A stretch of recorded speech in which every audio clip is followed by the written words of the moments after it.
circulating the air around. But unlike in any other vehicle where you're conscious of being propelled by an engine, the space station, of course, is just floating in an orbit. And so it's very graceful, very peaceful, very calm environment. All right. Second question. How long it took you to get back to your physical fitness after return to Earth? I felt I was back to normal after about 2 months. Oh my God, it's a long time. It's a long time. My flight surgeons would have said 6 months. For every day you spend in space, you probably need a day to recover. And what about the smell? Because you said you can't just open the door, open the window, just get some fresh air. What was the smell when you first entered the space station? Yeah, the smell is not bad, which is surprising. You think, okay, it's been up there for nearly 20 years. Yeah. And of course, one of the things we have to do is old wardrobe. It's an old wardrobe, and we also have to exercise for 2 hours every day. So, you've had people sweating up there for 20 years. But it doesn't smell bad. It actually smells very clinical. And that's because we have some great filtration systems. The air is always purified, cleaned, filtered, and we do replenish the atmosphere from time to time. We're introducing new gases into the atmosphere. So it smells almost like walking into a clinical environment, a medical laboratory, for example. All right, so this may be a difficult question because a lot of people nowadays is in denial of science, of everything, and for example they're saying that ESS doesn't give us anything. So what is your answer to that, and what ESS gave us? Yeah, well, clearly I don't agree with that. The International Space Station and space exploration in general has given us many, many things. You can answer the question on many different levels. Firstly, if you want to just go into pure economics, then every European member state gets about a 2-for-1 return for every euro they invest in space exploration. So the pure economics make sense in terms of exactly in terms of jobs, in terms of the economy, and then you can look at it from a scientific point of view, in terms of the benefits of the cutting edge technologies we're developing in space, things like material sciences, new alloys, new metal alloys that are lighter and stronger we can use in our aircraft engines, which are one of the greatest polluters here on Earth. So if we can make aircraft engines more efficient, burn less fuel, it's good for the environment. Medical pharmaceuticals, we can do things like growing protein crystals in space that you simply cannot grow here on Earth. So if you take a disease-causing protein like motor neurone disease, you grow the crystal in space, you bring that crystal back, you can develop a drug that is perfect with very few side effects, which means you can give low dosage with great results. Right. So these are the fantastic benefits from space research. So it's up in space. People think that we're just spending money in space for space exploration. We're not. We're spending money in space for the benefit of people on Earth. Of course. Have you seen anything what happened on the Earth's surface, like an explosion, fire, volcano, or something like that? Volcanoes, a lot of, more than I expected. What was really surprising is like having a little secret, because occasionally you'd be coming over Kamchatka and you'd see a volcanic eruption, and you realize that in somewhere as isolated as that, probably no one else on the planet even realizes that volcano is erupting at that time. Mount Etna was used to smoke away quite a lot, so I love coming over Sicily, Italy, and just seeing the smoke trail of Mount Etna. This is a fun one. Is there a smoking room on ISS? A smoking room? No smoking Does on board the astronauts ISS. smoke even, or it's forbidden? I don't know of any. I don't know of any astronaut or cosmonaut that You smokes. just go behind the corner and there is Sergey, what you're doing? Okay, so maybe this one. What was the most dangerous thing that you had to do during your mission? Well, there are three. I think there are probably three phases that are high risk: launch, re-entry, and spacewalking are probably the highest risk activities. If I had to nail it down to one, probably spacewalking is where you are really reliant on just yourself, your other crew member, and you really have to be very good at what you're doing. It's a very high-risk environment. But we also had a problem during docking as well, which was quite a difficult scenario. In difficult lighting conditions, under manual control, we'd had an automatic failure, so Yuri had to fly the spacecraft in manually. But, of course, that's what we train for. That's why we train so hard. Is there a vertigo, when you walk out of the International Space Station? Or So it was how does interesting. it work? I didn't feel vertigo when I came out the space station, and I'd been out the door for about an hour and a half, and we were coming back from the furthest edge of the space station. And there's a shortcut that we can take from the big truss section on the space station to the airlock, and I had to go back to the airlock to take this failed unit back in.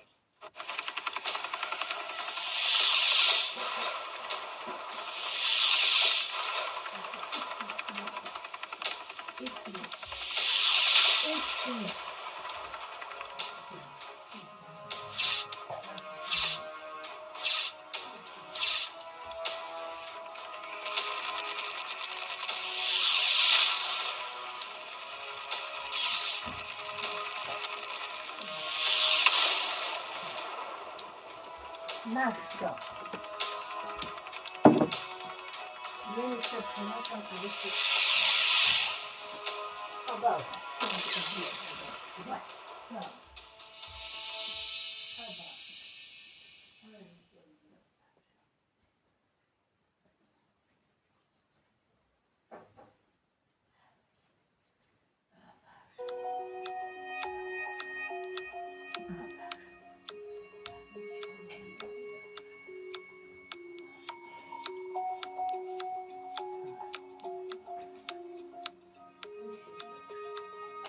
Cześć, witam Was serdecznie.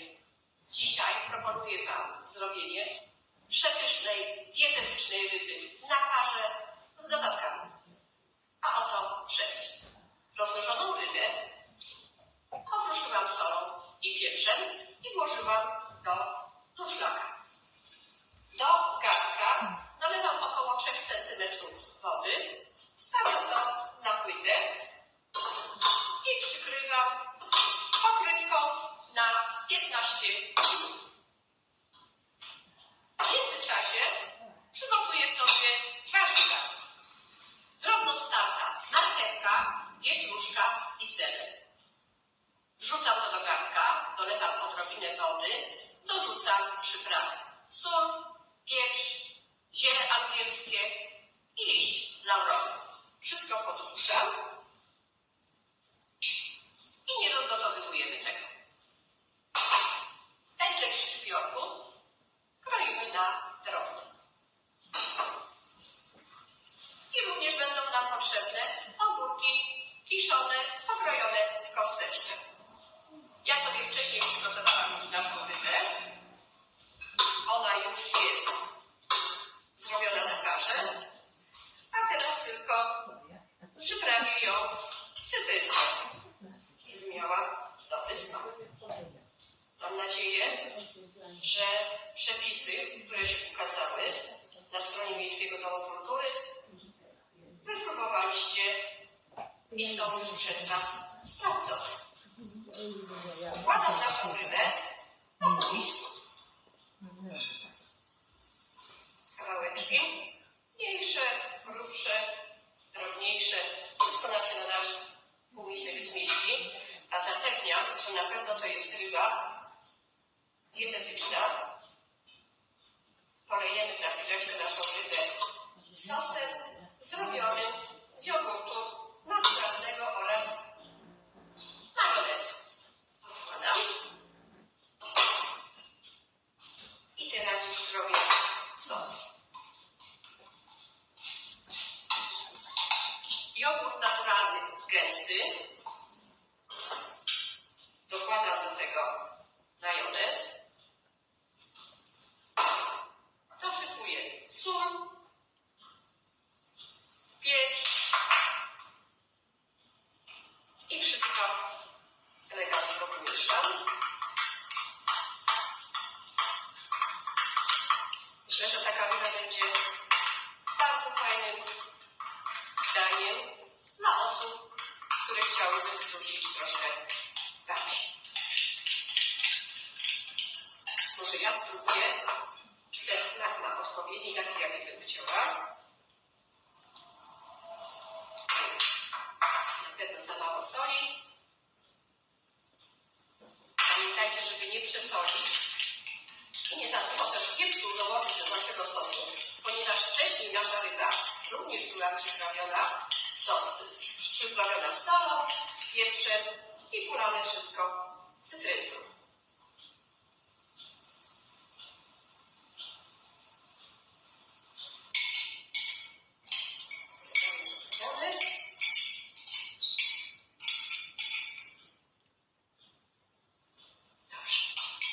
Teraz nam pozostaje ułożyć nasze warzywa. Po środku sobie położę kolorowe warzywa. Podgotowałam je na wodzie z przyprawami. I żeby nie były zbyt miękkie.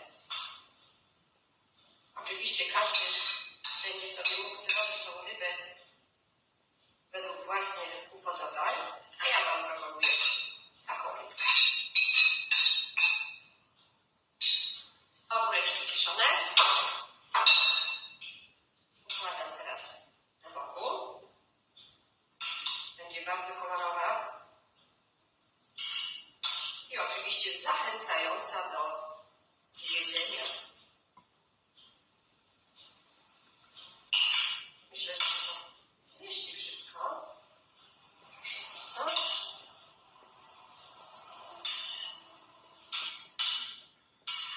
Będzie to na naszej kuchni coś innego niż zawsze podajemy, ale naprawdę bardzo smaczne. I teraz dokładam szczypiorek. A szczypiorek sobie położę z tej strony. No i naszą rybę musimy sobie nakładać pasmami, ponieważ chcielibyśmy spróbować, jak ona smakuje z naszymi wszystkimi dodatkami. Wysypiemy.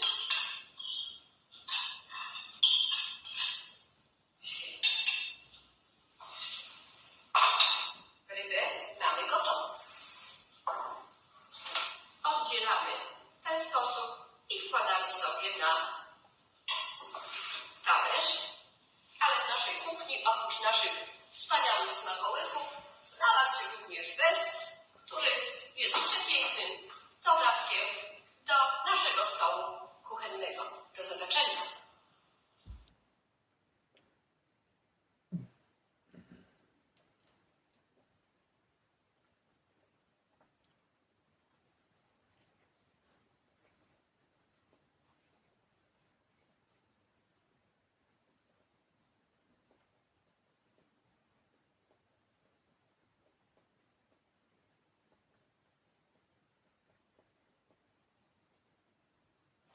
And I was halfway along this thin metal pole, and I looked down and there was Australia beneath me, and for the first time I kind of felt a little bit of it, gripped a little bit tighter onto the pole, but it took me by surprise. All right. What do you like the most in the floating around the space station in 0G? And do you miss it? I do miss it, yeah. I do miss it because it's just great fun. You dream of flying or something like that? It's brilliant. And you can move so quickly and you can be so efficient in weightlessness. You know, one little push off here and you can float the whole way down the space station. Did you leave the glasses on the return here on Earth? So, well, I actually didn't do that with, if anything, I gripped them tighter, because I was so conscious of things weighing a lot. Somebody handed me an iPad when I first got back, and gosh, I felt like a brick. I couldn't believe how heavy it was. Do you think that someday in the past on Mars there could be a civilization like here on Earth or something like that? In the past on Mars? I think if there had been, we would have probably found traces of it from our current and previous rover exploration and satellite missions to Mars. But I do think it's exciting, and I do think that we could find signs of past microbial life forms, single-celled life forms, bacteria, for example. That's what we're looking for in our Curiosity rover, the ExoMars mission as well in 2020. They're all looking for these signs of life, past or present. Okay, so one of the last questions. You are just put together with some people on a closed area for 6 months. There must be some misunderstandings and such thing, and you are trained to deal with it, of course. But how do you deal with it? And Yeah. yeah. Do you know, in all honesty, And do you have some free time? Because this is the second part of the question. So, in all honesty, there are very, very few cases that I've heard of where crews have really disagreed. And in my 6-month mission, we had no instances of any disagreements. And that comes down to a number of things. Firstly, is of course we're trained for it. So, for example, I'd spend 12. Just a big stuff.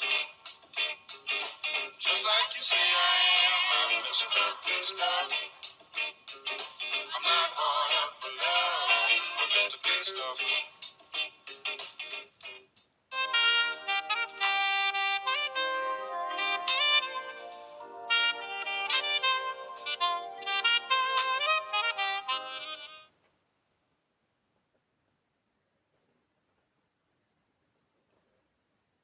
12 days living underwater on a mission with colleagues and astronauts. Spent 7 nights in a cave living with fellow astronauts, and we're trained and taught about how to recognize our own feelings and symptoms of when we're stressed and how we express that, and also in other people. So we're very, very good at working together.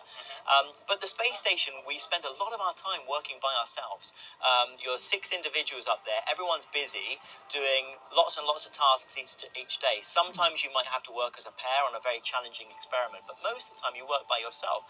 So if anything, come lunchtime in the evenings, you actually crave a little bit of social interaction. So you get around a table, you talk about your day, you talk about the following week, and it's all a very positive experience. There's very little opportunity to actually get on each other's nerves because you're not actually working together that much. Right. So there's a special dynamics, I think, between you, because you train a lot of time you with train a each lot other. together, so by the time you go into space, you know each other pretty well. And you understand how each other works. And what about the free time? Free time, yeah. So Monday to Friday, there is really very little free time. It's 7 in the morning to 7 at night, and outside of those times, we're either sleeping or preparing for the next day's work. So the only free time we might get are the weekends, but the weekends also we have to clean the whole space station. The weekends is when we do our Just like home. just like home, get the vacuum cleaner out, wet wipes, and clean it all. We do all of our education outreach programs, so I would spend Saturday afternoons doing lots of educational programs. And then Sunday, you might call the family, you might have a couple of other conferences, and then you might get some free time on a Sunday. I would spend most of my free time taking photos. I think when you are there just for 6 months, because it's just for 6 months, the whole experience is so big that 6 months is not a much time, you know. You want to get everything of it. Yes, and I certainly, 6 months I think I could have stayed up longer, but it's also long enough to really fully adapt to space, and you get to really appreciate and understand your environment, which is wonderful. So it's a really great time to be out there. Okay, so thank you very much Thank for you. your answers, and I think our viewers are very satisfied. So good luck for you. Thanks very much.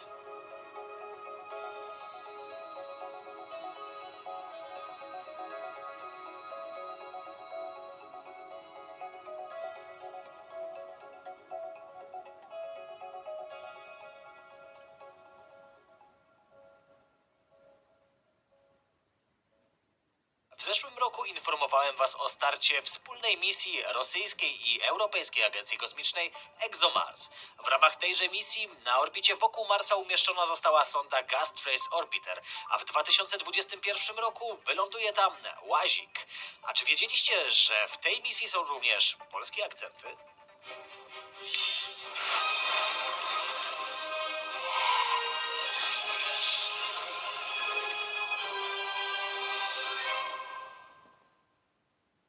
Orbiter na swoim pokładzie niósł demonstracyjną wersję lądownika Schiaparelli, urządzenia, które ostatecznie w 2021 roku ma posadzić bezpiecznie na czerwonej planecie łazik Europejskiej Agencji Kosmicznej. Niestety lądowanie nie było udane i na 15 sekund przed przyziemieniem obsługa straciła kontakt z demonstratorem. Okazało się, że ten rozbił się. Oczywiście nie jest tak, że była to kompletna porażka. Dane zebrane podczas lądowania zostały użyte do poprawienia technologii. Z dwojga złego, lepiej, że rozbił się demonstrator niż właściwy lądownik z łazikiem. Na czym będzie polegała misja? O tym opowie Wam inżynier z firmy Sener Polska Łukasz Powęzka, która to firma przygotowała bardzo ważny jej element, ale o tym za chwilę. Ta misja jest o tyle ważną misją, właściwie w tym momencie jedną z najważniejszych misji Europejskiej Agencji Kosmicznej, z tego względu, że lecimy na nową planetę w celu poszukiwania życia, czy śladów życia. Założeniem tej misji jest umieszczenie orbitera na orbicie Marsa, co zostało już wykonane. Orbiter poleciał w 2016 roku. Natomiast w 2020 roku plan jest taki, żeby na powierzchni Marsa umieścić łazik, tak? Łazik z bardzo długą wiertnicą, który będzie dokonywał odwiertów, a następnie analizował te próbki. Wiertło pozwoli pobrać próbki z głębokości nawet 2 metrów. Następnie będą one analizowane m.in. z użyciem mikroskopu, dzięki czemu jeśli gdzieś tam czai się mikrożycie, będziemy w stanie je zauważyć. Jednocześnie znajdująca się na orbicie wokół Marsa sonda szuka śladów gazów takich jak metan, które mogą być wskaźnikiem obecności życia na tej planecie. Jednak nie jest to jednoznaczny dowód, ponieważ metan równie dobrze może powstawać w procesach geologicznych. Okej, ale wspomniałem o polskim akcencie. Czym właściwie jest? Sener Polska wykonuje właściwie kluczowy element, jeden z kluczowych elementów dla tego łazika, czy dla tej misji, z tego względu, że jest to mechanizm, którego nazwa po angielsku brzmi Umbilical Release Mechanism, w skrócie URM. Ma on za zadanie zapewnić strukturę mechaniczną oraz możliwość rozłączenia się wiązek elektrycznych i sygnałowych, które służą do połączenia łazika z lądownikiem. Sprawa wygląda tak, że w trakcie lotu, który trwa około 8 miesięcy, z Ziemi na Marsa, łazik jest zasilany bateriami, które znajdują się w lądowniku i musi być połączony jakoś z tym lądownikiem. To połączenie właśnie zapewnia nasz mechanizm, który następnie zwalnia tak jakby łazik po rozłożeniu paneli słonecznych i po przejściu na własne zasilanie. W skład naszego mechanizmu wchodzą 4 wiązki, w których schowane jest ponad 100 innych przewodów. Tymi przewodami przesyłana jest energia